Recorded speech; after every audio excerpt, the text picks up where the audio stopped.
Hello and welcome. Today we are going to do some punching of the signatures. Now, when these signatures come together into a text block, the spine along here is first sewn together. The problem there is getting the holes lined up correctly, getting everything in a nice uniform way so that our pages can be lined up and everything holds together.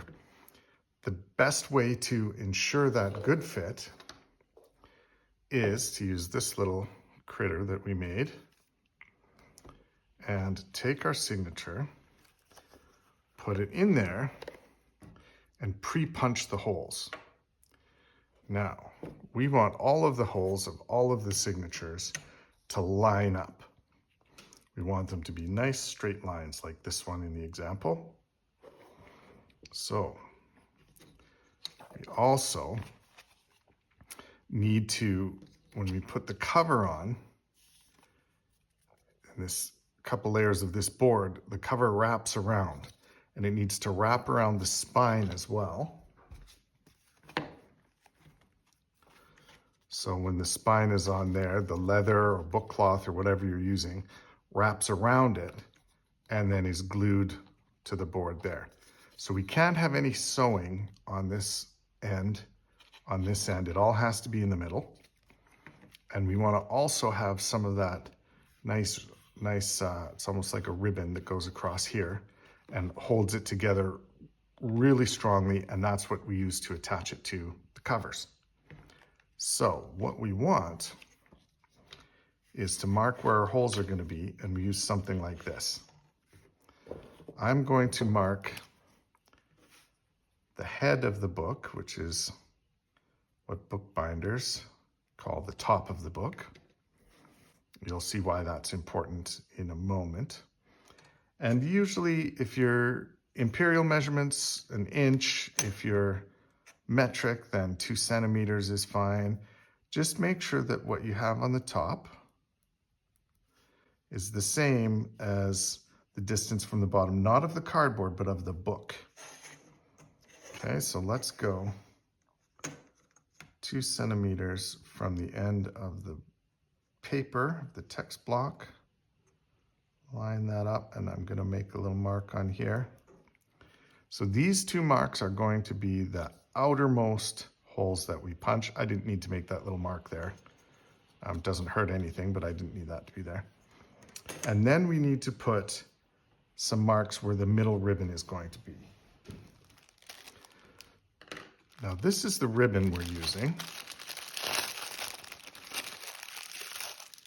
I call it ribbon. I'm not sure that it's technically ribbon, because you can see it's quite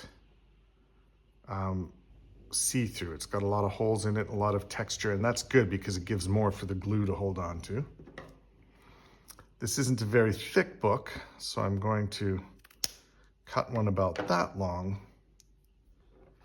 It will eventually wrap around like that and be all sewn in. So it doesn't have to be very long, just enough to hold on to the cover. I might make one a little bit longer when I actually do it. But what I want to do here is make marks where a couple of these will go in. So in order to make everything kind of orderly and symmetrical looking, the middle of the book's here. So a little bit up from there. Where should we do this? It doesn't really matter, you're just eyeballing it to make it look nice. I'm gonna go in 1.5 centimeters from there and do a mark. Same thing here.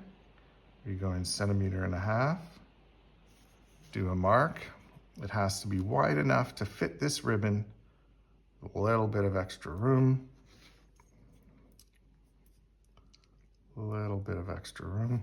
Now there'll be no sewing in the middle here, but the way that the thread will go, it will go inside the fold and then out, inside the fold all the way here and then outside. We might want to do a third ribbon in here. We don't need it structurally for the outside of the book, but it might be nice to hold in that middle bit. In this case, I think we'll get away with this long portion here.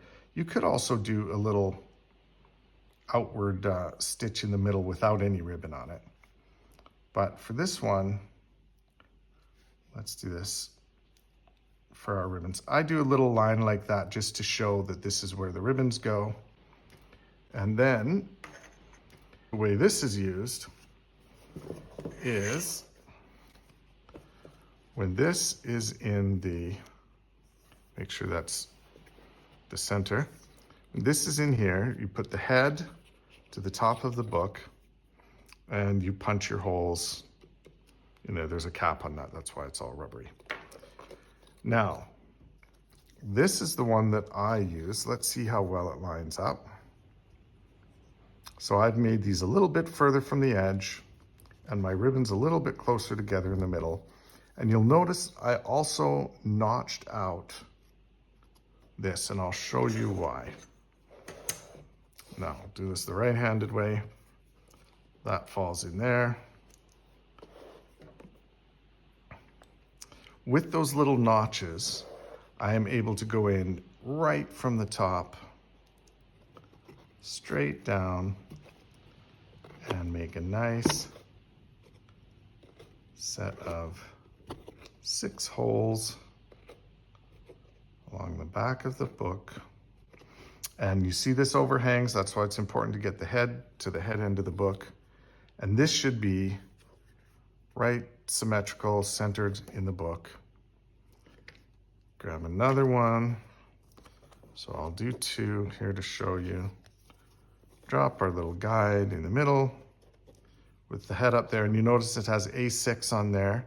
So we know which size of paper we're dealing with. You can watch the little video on paper sizes if you're not sure what we mean by A6.